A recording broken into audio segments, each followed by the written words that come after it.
early sketches of Mickey. I don't know if you can see that here. Put your winter coat in early, you know? Oh. That California Limited just is free and happy, you know? And look at this room. Oh my God. It's the original model for Disneyland. Hello everyone. Welcome back to the channel. I am currently in San Francisco, California. If you notice, I'm in a suit. That's because I'm here for work. Ugh.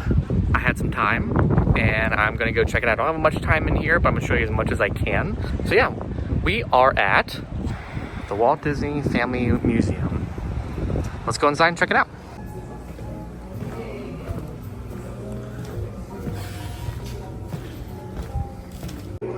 And here we are. So we only have about an hour and 15 minutes or so before the museum closes. It does close at 5:30, but yeah. So here we have the whole family story and the whole family lineage of Walt Disney.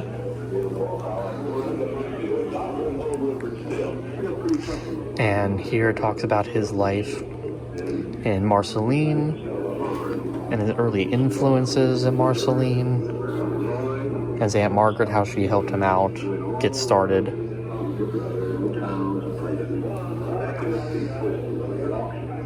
And then here's the actual deed of sale from the farm of the Disney family. And for those of you who don't know, Walt actually joined the war effort in World War I. He actually worked for the Red Cross and driving the ambulances here. So here's a model of what the ambulance he would have drove during that time. And talks more about here, him in the war effort. There's a picture in front of of him in front of the truck here in the ambulance. And he drove in France. And it was a Ford Model T. Wow, that's really cool. Oh, and here's Walt's official orders that he got. And that's so cool. Here are some of the early influences of cartoons that Walt would have seen back in that day. Really, really cool to see how different the animation style was back then when it was first starting out. So during his time in the war, he did a lot of sketches in his off time, in his spare time, and you can see some of those sketches here that he did. And then here's some of Walt's treasures that he got while over there. A lot of different medals and coins and bags and badges.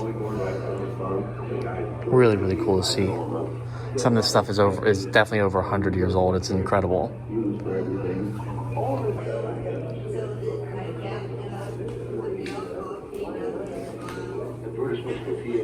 Equivalent to what you see in TV commercials today, you know? Put your winter coat in early, you know? Get your And now we take the elevator up to the second floor. That California Limited just is free and happy, you know? 1923. But I failed. I think it's important to have a good failure when you know? Okay, so the elevator symbolizes his journey from Kansas City, where he first started Laugh-O-Grams, and then once he failed at Laugh-O-Grams and that company went bankrupt, he took the train over to Los Angeles, and so the elevator kind of symbolizes that journey, and he talks about it. And that makes sense because now we are looking at his career starting now in Hollywood, and back then that was called Hollywoodland. And so here's some of Walt's family movies. A lot of pictures of him and his family, him and Roy. And Felix the Cat was one of his big first animations that he came up with. Here's some of the posters from his Alice shorts as well. MJ Winkler was the distributor that picked up and bought the contracts for the Alice shorts, if you love them so much. And here's some of the posters. Wow, that's so cool to see some of those designs on the posters. And what's cool about this time too is that this is when Roy really starts getting into the picture of Walt Disney Studios. Before Laugh-O-Grams, Walt was doing everything. He was doing the finances, he was doing the animation and directing and everything like that. And that's one of the big reasons why the company failed. But moving out to LA and having Roy come in to manage the finances part of it really helped Walt alleviate some of that stress from his plate so he could focus on the creative side of the business and directing movies and animation shorts and everything like that. So this is where we're starting to see the true birth of the Walt Disney Company, is right here. Here are some of the camera styles that they would have used back in the day. And now we make our way into this next room. And here is what an animation process looks like, captured frame by frame. So in the middle here, you can kind of see what it looks like when it's all sped up and run together. But here you can see the different animation cells. That's really, really cool. Oh, and here's a game where you can start to synchronize the sound. Ready to match the sounds? Oh God, how do I do this?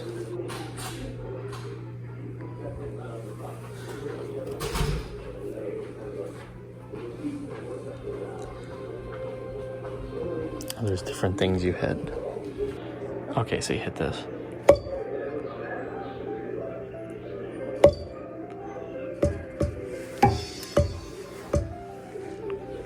And so you try to match it up to that. That's really cool. And here we're looking at Walt meeting Lillian for the first time at the Disney Studios. And now Oswald coming into the picture right here. And then finally the birth of Mickey. And then here we have some early sketches of Mickey. I don't know if you can see that here. Yeah, so here's some of the early sketches. Oh, so this is actually an original. So this is the earliest known drawing of Mickey and Minnie Mouse in 1928. Man, that is really cool to see that. Here's some early Mickey sketches as well. These were actually done by Ub Works. These are from Steamboat Willie. You can tell because of the mallets he has in the hand hitting the drums. Oh, and then these are the scene drafts right here. So the storyboard almost.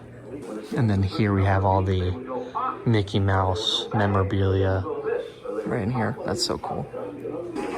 And now we are getting into the Silly Symphony section. So kind of after Mickey, we're getting into all the Silly Symphony animations that came out. These were the next big thing for the Disney Studios. And so we have the particular pig here. Oh, and we have a lot of the original actual cells, animation cells here as well. Here's a calendar. And look at all these original sketches and drawings. Oh, and here's the skeleton dance cells. And the notes and the music. So cool. This whole room is kind of dedicated to the Silly Symphony era and all the different processes and different ways they went about making these silly symphonies, like the Three Little Pigs and How to Swim and all these different ones. It's really, really cool to see how and what went into making all of these. And so there's a bunch of drawings here of those original Silly Symphonies. Here's some original drawings of Pluto and Donald right here is in an animation cell. And Goofy. Oh, here's some more Donald right here. Really, really cool.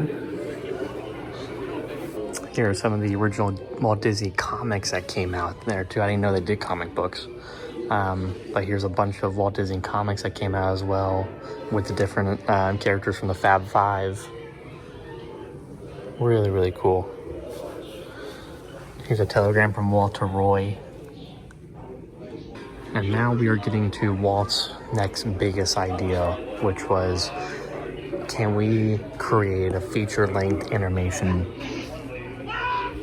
and make it a big hit, similar to his short Silly Symphony comedies and Mickey Mouse and everything like that, because no one at that time had dared to make a feature-length animation. So this is all about the process of creating Snow White and the Seven Dwarfs. And here's all the talks about the training that they did and they brought in real live animals and dancers so that the animators can capture the motion correctly. Man, this is really, really cool to see. Here's some original drawings And concept art for Snow White and the Seven Dwarfs. Man, look how much detail is in these. That's really impressive. Here's some more original drawings of the witch. And you can see the actual animation cells there and how that looks.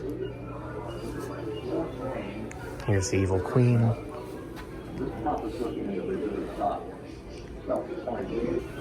And then over here is the premiere. So everyone thought that this was going to be a huge mistake and that no one would applaud or commend a animation feature-length movie. But in reality, this was one of the biggest hits that Disney ever created. And by making people feel real emotion from just a drawing, from just something on a piece of paper, making people cry, making people laugh, getting into those deeper emotions. Really cool. And at this point, the Walt Disney Studio moved from the Hyperion Avenue to Burbank with this given success, and they needed to expand rapidly. And so here's a lot of the memorabilia from the original studio, from the Burbank studio. Here's some more with Walt and his daughters and Lillian. Oh, and here's an actual map of the Walt Disney Studio and how it was kind of laid out. And it was like in a perfect circle. In terms of how it laid out. Walt's office was actually in the animation building right up here. Some originals from Pinocchio. And here's a look at how an animation desk would have looked like back then. Pinocchio. Well, that thing cost $2,600,000. $2.6 million is what Pinocchio cost to make. Really cool. And here is what the multi-plane camera, which was a brand new technology that allowed Walt and his team to add depth to his animations and depth of field. This is the top view. It's almost a two-story contraption. But you can see all the different planes down here, and the camera would sit right there on top and shoot down. Man, that's cool. This is what the depth of field I was referring to, what it kind of looks like.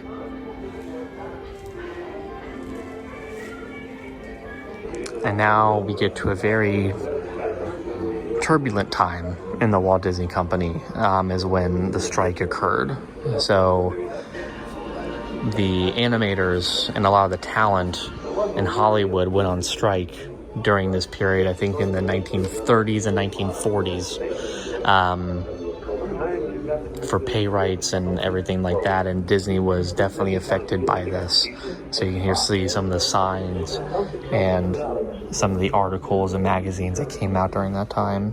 So yeah, this is around 1940 and 41.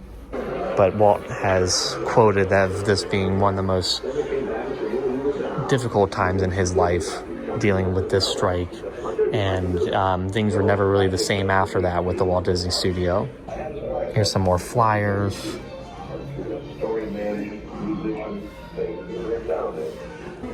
Oh, and here we have some original sketches of Dumbo. And then back here is the World War II propaganda.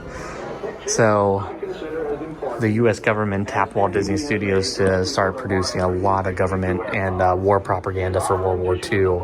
And so here you can see a lot of that, what it looks like. It's the air power theories of such intelligent advocates as General Mitchell and Seversky were fully understood and properly used. Really cool to see what the world was like back then. And now we are moving into the post-war production phase. So this is when like the Three Caballeros came out, and a lot more live action stuff came out during this period too.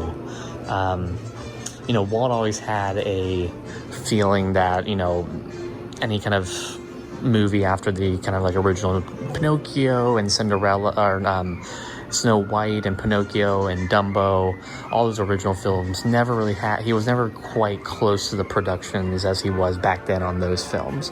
So like Cinderella and all these that came out during this time, he wasn't as closely involved with the production process for these. But here you can see some original drawings and renditions of Cinderella and some of the original posters and Alice. And then here's Lady and the Tramp right over here. And I believe this is Peter Pan right here on the right. Yeah, this is concept art for Peter Pan. 20,000 Leagues Under the Sea. And this is the underwater camera that was used. And then here's one of the concept models. And in this room, we're looking at a lot of miniatures and treasures and collectibles that Walt's family had. So some of their personal things that they had here. So we have these necklaces and jewelry boxes and perfumes, camera reels, bocce ball stuff.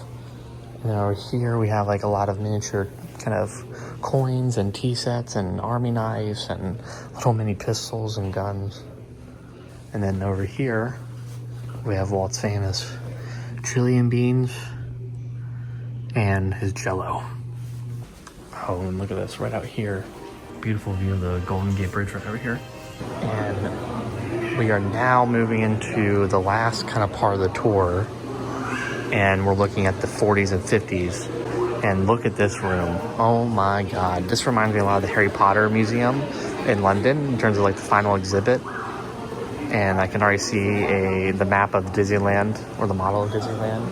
What a quote from Walt. He's always loved trains. And here is this is Walt's actual train that he built in his backyard. And here's like the map of how it kind of worked around his house right up here. That's so cool to see. But look at that. And here we can kind of see the timeline of Disneyland when it was in its early stages of creation, the drawing, the television series to promote Disneyland. And then here's all the TV shorts for Disneyland. So you can see the different Adventurelands, Tomorrowlands. So cool. The Mickey Mouse Club back over there. And this is how the partnership with ABC started, because ABC was actually the third out of the three main networks. ABC was the lowest ranked of the three, and they were so desperate for Walt and the television appearances, they basically bought the theme park. And so Walt was able to raise money and capital from ABC by doing these TV spotlights on ABC. And look at this. We have the original model for the Fantasyland Castle, designed for Walt Disney by Marvin Davis and built by Fred Yoger. This is kind of a quick side note. This is probably like the original 360 camera that was built. So this was designed during the making of Disneyland. Walt asked iWorks if he could build a camera to photograph a full circle and creating a film that would surround the audience. And it was called Circarma. Or Circarama. That was what it was called. Sorry, Circarama is what it was called. And so they just attached this to a car and take a bunch of pictures of it to create a movie that was fully around an audience member. Man, that was incredible. And then right here is the original model for Disneyland. So we're basically at the very opposite end of the park here, and you can see the Matterhorn, Tomorrowland over here on the left-hand side, or my left-hand side. You have Fantasyland in the back here. Adventureland with the Mark Twain boats, and looks like the original kind of Thunder Mountain concept as well. Something similar to that. And over here you got the Haunted Mansion. You can see the ghost there. And then Jungle Cruise. Man, this is so cool to see. It's just like a window back in time. Here are some of the original designs and concepts for like the Omnimover model for like Haunted Mansion, and the Mark Twain riverboat right here. And then here's an actual Autopia car from back then. Up here you can see some of the original concept art and posters for the different lands in Disneyland. And here's a kind of ground level view of the park from the entrance side. So you can see Space Mountain and Tomorrowland on the right over there. And you got Fantasyland and Matterhorn in the back there, and then the original People Mover. And then Adventureland over here on the left-hand side, and Frontierland. And here we're looking at the 1964 World's Fair. So a lot of the most popular rides that we know today, like Great Mr. Lincoln, It's a Small World, and everything like that, were made for the 1964 World's Fair. And over here on the right, we have the making of probably Walt's last major motion picture that he was involved in being Mary Poppins. If you ever seen the movie Saving Mr. Banks, it kind of talks about this and goes through the whole process here as well. But this is definitely one of the last big major motion pictures that Walt personally worked on himself. So really, really cool to see. Here's a lot of concept art and some of the original cast and crew. So Julie Andrews, Dick Van Dyke, all right here. Oh, and right down here is the central hub of what Epcot was supposed to be back in the day. The original model for Epcot is actually in the People Mover in Tomorrowland. But here we can start to see audio animatronics and the makeup as well. So one of the earliest animatronic that was made was Mr. Lincoln here. It's Abraham Lincoln. And for that attraction, here are some designs for It's a Small World and some of the animatronics for that ride. And over here is the concept for the Carousel of Progress, which is still in production over at Walt Disney World in Tomorrowland. But here's one of the original mock-ups of the carousel. And these folks over here are programming the animatronics for the parrot and the Tiki Room birds. So this is how they record the animatronics movement and sound to match up. And lastly, we're kind of looking at the Florida project and Walt visiting the site and taking a look at the plans and development and trying to make Epcot a reality of being the next big community of tomorrow and having a lot of the big industries. He was really sold on the idea of having a community surrounded by a main hub of shopping and businesses, but also having some of the major companies of the industries back then being right next door in their R&D departments, sharing ideas and collaborating to make the technologies of tomorrow. I definitely say check out Walt's, when you have some time, check out Walt's original kind of TV spot or documentary talking about Epcot. It's really inspirational and kind of, I wish it was something that was actually created at the end of the day. We move into the death of Walt Disney. 1901 to 1966. And here are some of the artwork and articles that came out after Walt's passing.